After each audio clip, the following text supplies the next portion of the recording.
21st Century Entrepreneurship with Martin Piskarik. My whole life, I was belongingless. It started when I was, even before I was born, I was in my mother's womb and she decided to give me up for adoption. So as soon as I was born, I was taken from her arms and given to another family. And then when I was 2, my dad left my adoptive mom and we were just all alone. And then finally, when I was 9, my mom met an American man, so we moved to the United States.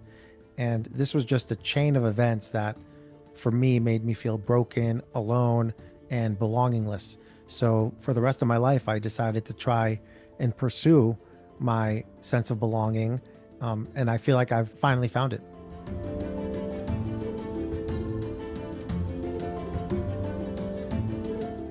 As a result of never feeling a sense of belonging, I constantly chased it.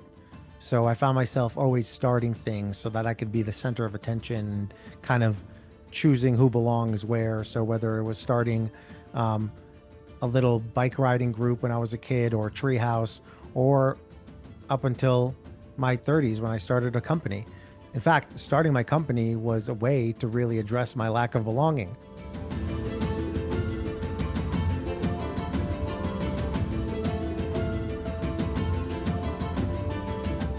Anyone who starts a company essentially becomes the monarch of their own little fiefdom. And that's what it was for me. I just ended up starting a business, and it happened to be 120 people after 7 years with 20 million in revenue. But I did it initially because I was alone, and it was my escape. So I'd bring people in who I liked, and we worked together, and we were friends. And only once I sold my company did I realize that I was actually replacing what was supposed to be natural in my personal life, my sense of belonging, through all the different avenues, with a business. And that business essentially became my belonging. And when I sold, it all disappeared. So I had to go back to my roots and try to find it.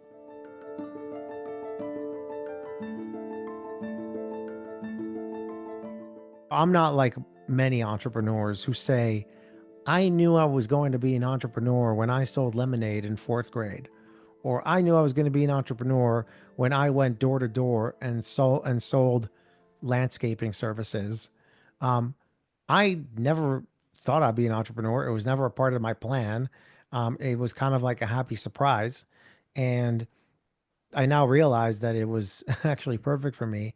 But when I was basically, what happened was, when I graduated from grad school, I started working at a really crappy consulting firm where I was treated like another number. I didn't even get an orientation or a tour of the building that I was supposed to work at. It was a miserable existence for a few months.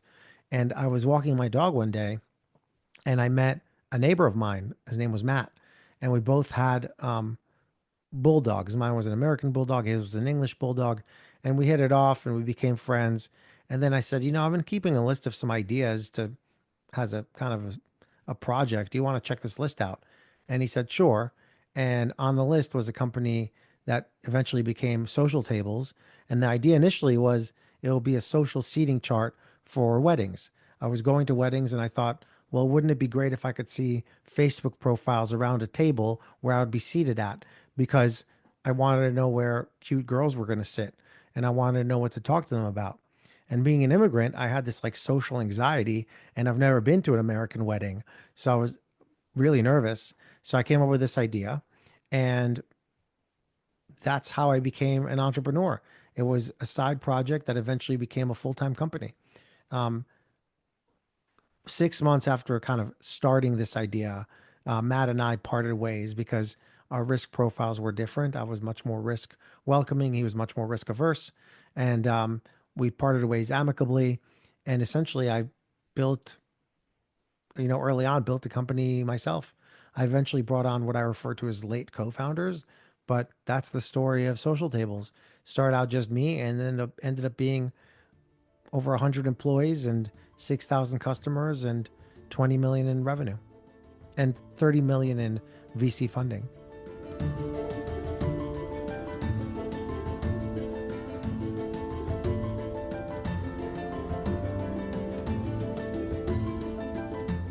So I say perfect for me, and I guess what I really mean is perfect for me at that time.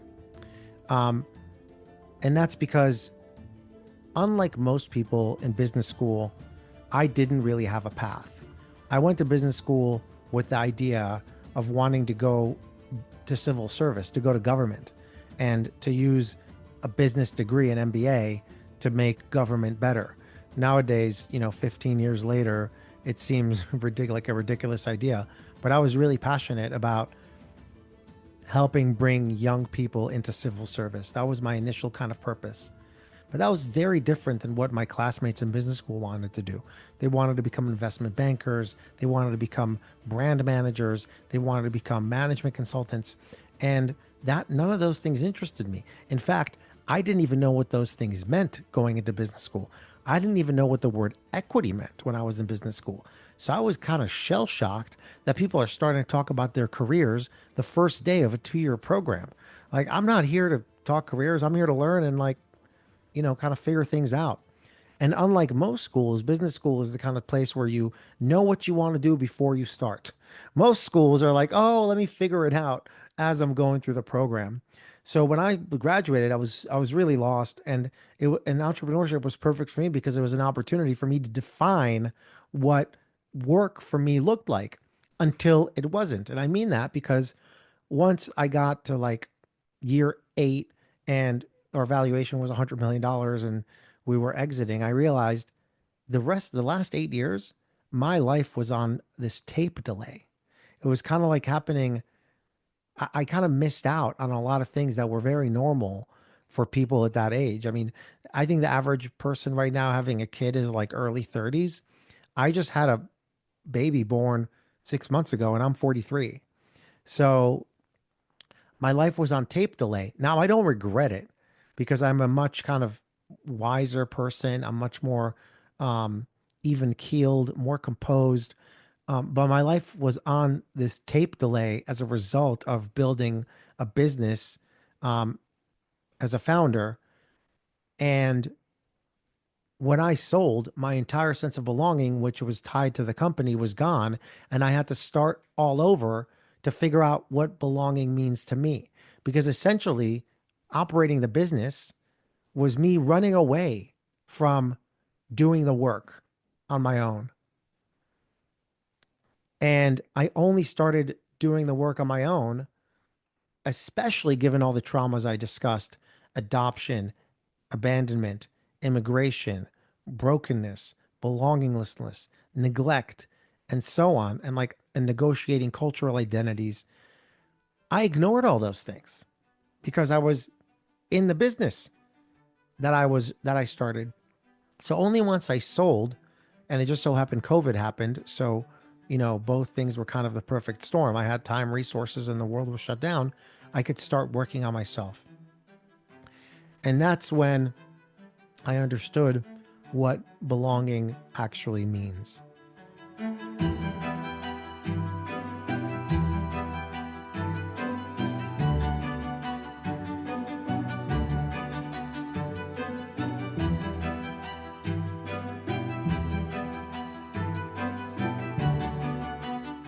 Once I had all this time, I did what the son of a professor would do is I started reading.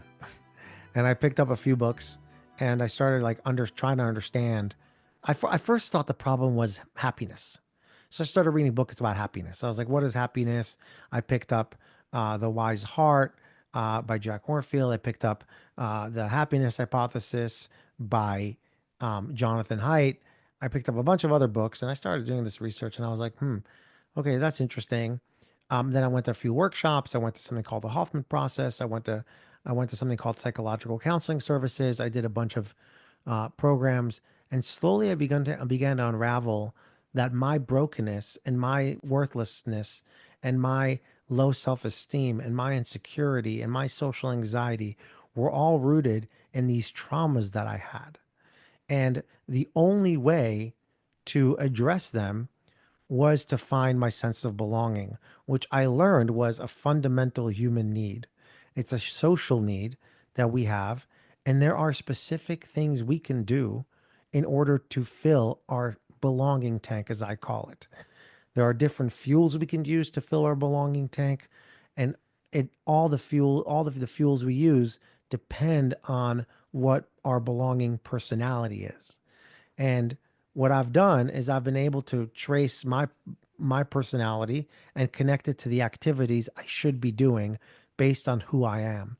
And I do the same thing for other people through the book I wrote, which basically says there are four types of belonging, archetypes, and there are six fuel categories for belonging.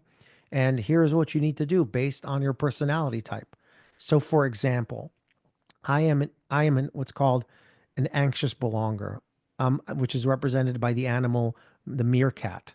And for those listeners who know, meerkats are these animals that are very social, but they live underground in these big tunnel systems, and they stick their heads out looking for enemies, and then they come back down.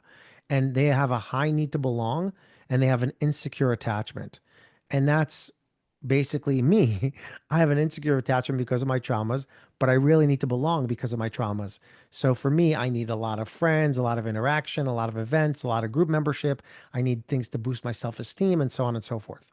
So those are my paths to belonging. But in order to fill my tank in the proper way, I had to edit out things that were filling it improperly, or I had to fill the emptiness that I had. So whether it was spiritual emptiness, whether it was interpersonal emptiness, whether it was self-esteem issues, I I really took it upon me to revise and create a new version of my belonging tank.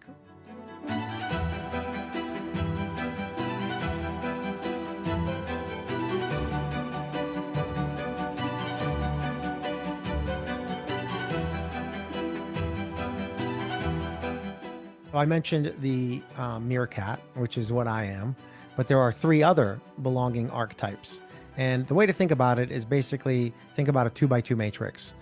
The x axis is your attachment style. And, there are different attachment styles. We're not going to go too much into this. Basically, there are people with secure attachment and there are people with insecure attachment. So if you're a secure attachment, you're on the right side of the x-axis, and if you have an insecure attachment style, then you're on the left side of the x-axis. Then there's the y-axis, and the y-axis measures your need to belong. Your need to belong scale is a specific score that is statistically independent construct that tells us just how much we have this need to belong. Some people have a high need to belong, which is at the top of the y-axis, and some people have a low need to belong, which is at the bottom of the y-axis. So therefore, we have four distinct personalities. And sure, you can be blended, but this is kind of like, you know, I like to average it out a little bit.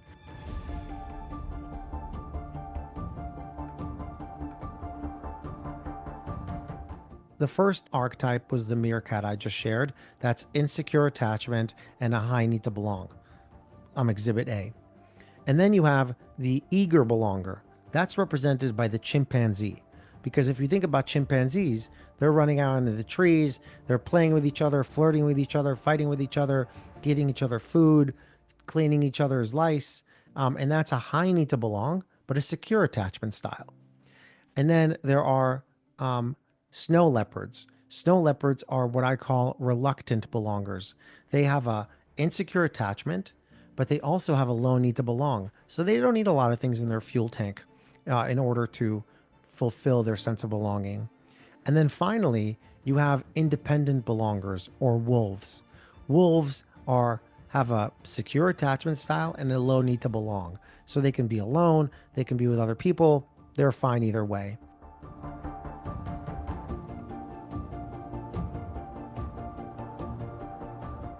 And this tank I'm talking about, this belonging tank, is basically a tank that takes all kinds of fuels. And each fuel is a different belonging activity. The average person has 9 belonging activities with where the range is 2 to 17 for like the majority of people.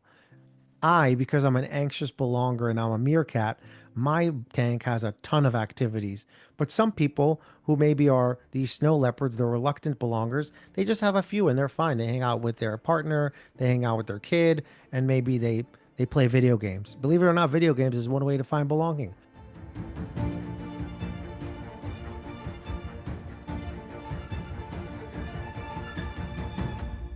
There are six types of fuels that are split into two categories. One category is traditional fuels, and the second category is non traditional fuels. The first category of traditional fuels is probably what you think about. It's interpersonal relationships. So relationships with your maybe your best friend, your family members, your immediate family members, and they are what's referred to as communal relationships. They don't have a quid pro quo. It's not, it's you do it because you have unconditional love for someone. Then there is collective experiences. These are either groups or group membership, like we go to maybe many entrepreneurs are part of YPO or EO. So there is group membership. There's also, it also includes events. Going to an event like a sports game or a music show, that's also a collective experience that gives people a sense of belonging, which, by the way, is why music is a type of belonging because it reminds us of being in a concert and seeing our favorite band. So that's an example of that. So that's collective experience. The third fuel type inside the traditional category is what I call casual encounters. These are the micro interactions we have with people, waving to a neighbor, going into your usual coffee shop, honking the horn when you see someone you know, and so acquaintances, people you check in with sometimes, those are the casual encounters. Now we come to the non traditional belonging fuels. There are three types there. The first one is symbolic bonds. Those are relationships we have with fictional characters, for example. There are one sided relationships. Maybe we watch a show and we love the main character, so we feel really connected to them. Maybe we read a fiction and we feel really connected to the characters. I mean, a lot of people have a relationship with maybe political leaders. I mean, Donald Trump is a great example of people who feel a symbolic bond towards him, even if they don't know him. So that's the symbolic bonds. Then there is esteem building, things that make us feel good, getting awards, wearing luxury brands, getting recognized, having a pet that builds our self esteem, and also having followers. So podcast hosts get their sense of belonging by having followers in a community that is interested in them. And finally, the third non-traditional fuel tank is contemplative practices. This is the relationship we have with our higher power. This is the understanding we have of consciousness. This is what happens when we're stargazing and we realize how small we are. This is when we think about all the trees and the roots that are underneath the ground and how everything is connected. It's prayer, it's meditation, it's anything that connects us to ourselves or to a higher being. So those are the six fuel types, and there are many, many activities within them. And to summarize, it's interpersonal relationships, collective experiences, and casual encounters. And then in non traditional, it's symbolic bonds, esteem building, and contemplative practices.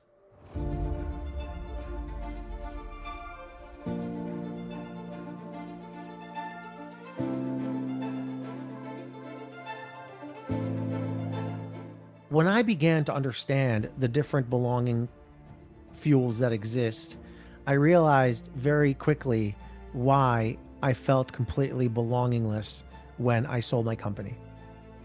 My interpersonal relationship, my kind of best friend at work, my co founder, I no longer was seeing every day. So that was gone. My collective experiences, my being in, leading at being in a town hall, going to industry conferences, being in a YPO forum and talking about my company, going to events, showing up as a group of my executive team. All those collective experiences were also gone. My casual encounters, saying hi to everybody in the office, people saying hi to me, that was gone. That routine I had in the morning, seeing people at the gym, seeing people at the local place I went to get food, all that was gone.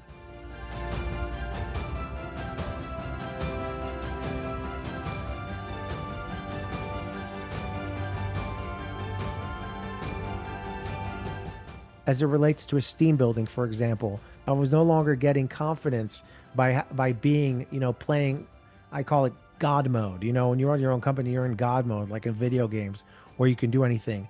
People really were not looking up to me. I wasn't getting industry awards at events anymore. I lost all the recognition and kind of quote unquote respect that I was getting. So those are just some of the examples of how all these belonging fuels manifested in my life as a CEO. And then they were all gone. And I realized, wait, I need to find a wife so that I could have interpersonal relationships. I need to find new groups to be a part of since I no longer have these groups. I need to find a place where I want to live, where I feel like I'm bumping into people and having really great collisions, because that's gone. I need to find new ways of getting self-esteem. And then I need to integrate some sort of spirituality or some sort of contemplative practice that would help me feel connected to something else. Because when I was running my company, I didn't have time for my Jewish religion or culture. I didn't have time to develop my own prayer routine. I did. Right now I'm in a 12-step program for addiction, and I didn't have time to explore my addiction and sit in fellowship that are also with people who are also in recovery. So I just didn't do all these things that I needed to do. And suddenly when I sold my company, I had that realization, because it was just being obfuscated by all these things that were dependent on the company.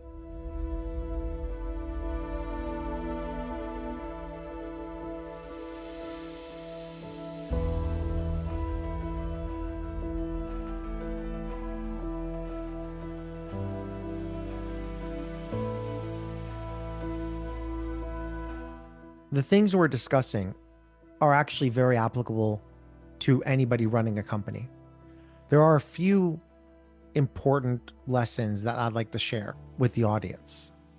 The first lesson is that no matter what, whether it's investor pressure, family pressure, self pressure, parental pressure, whatever, it's exceptionally important to put our, i.e., our, as founders, our personal belonging ahead of professional belonging, because that's the safety net.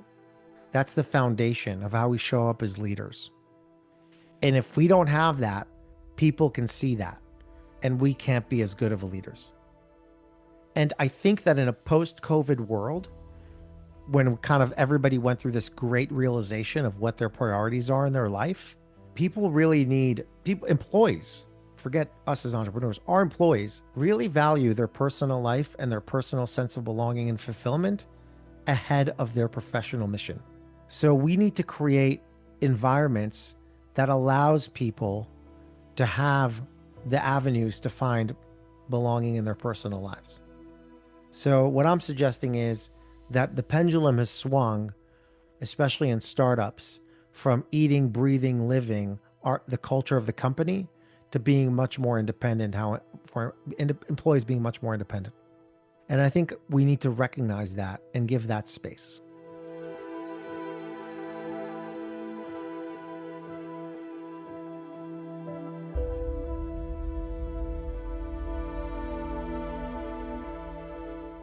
That being said, I think there are a few things that we can also use to our advantage as entrepreneurs. And the first thing is that because people really value experiences and being together and being connected to one another, we need to create a culture of belonging for our employees. Now, let me be really clear.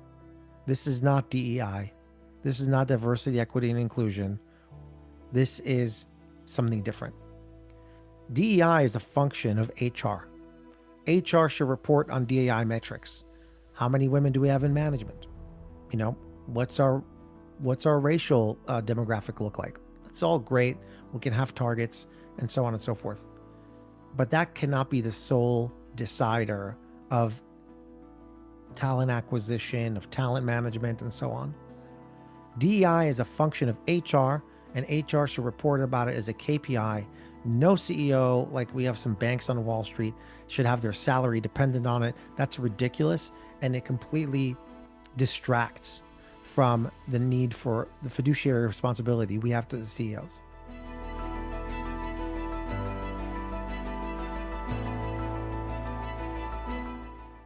Belonging is a feeling and experience someone has when they feel seen, heard, and valued. And it's the job of every manager to create a culture of belonging on their team. And you can do that without violating their boundaries in terms of crossing into their personal lives and using the fuels that we've discussed. So for example, we know that collective experiences, i.e. getting together as a group, is a way to find belonging. Let's have that. We know that casual encounters, hi bye to teammates, are important for belonging. Let's encourage employees who run into each other to say hi to one another.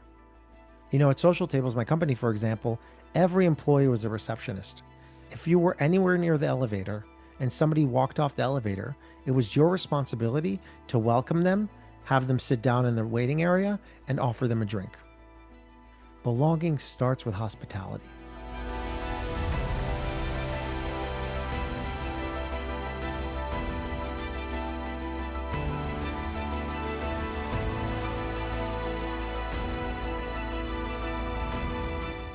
And again, it can go on and on. We can have, CEOs who are looking to create a sense of belonging, and they know that our employees view us as have a connection with us, even when we don't know them.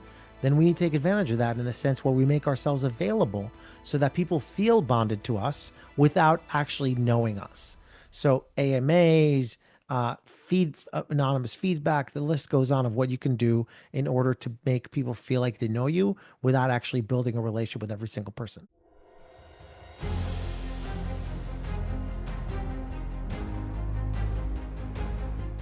Now, when it comes to a belonging culture, there are 5 very easy steps.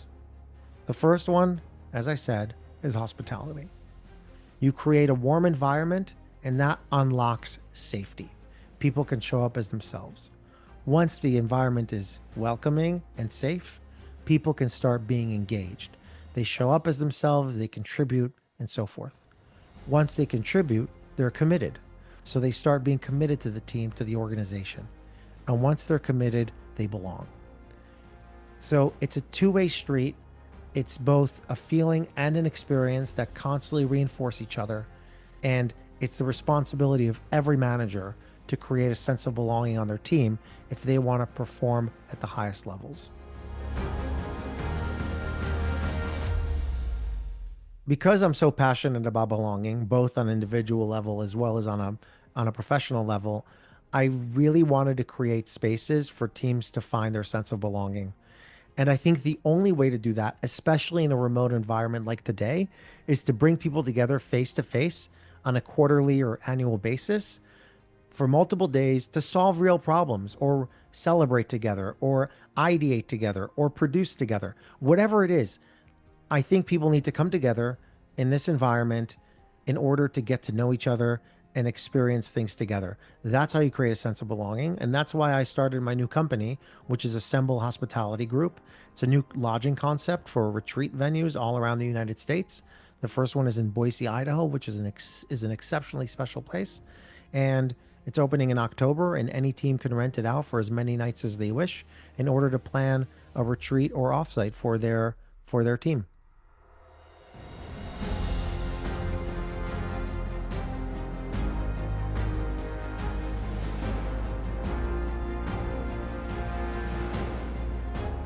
So if anyone wants to learn about their belonging archetype, I have created a free quiz that has all the information you need in order to act on your belonging archetype at belongingquest.com/quiz.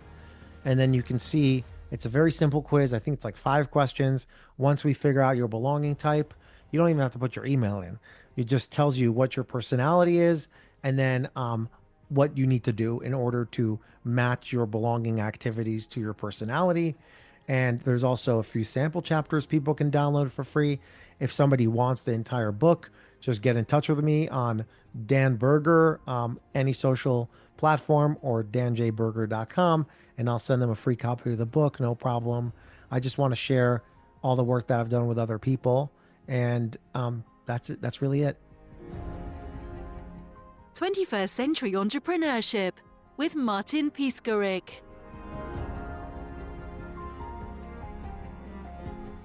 Imagine a space where triumphs, trials, and tales of entrepreneurship come alive. Welcome to the 21st Century Entrepreneurship Podcast, a gold awarded journey hosted by Martin Piskarik, connecting with listeners in 95 countries and ranking in the top 0.5% of all podcasts. Join our exclusive community, elevate your perspective, and embark on the path to success.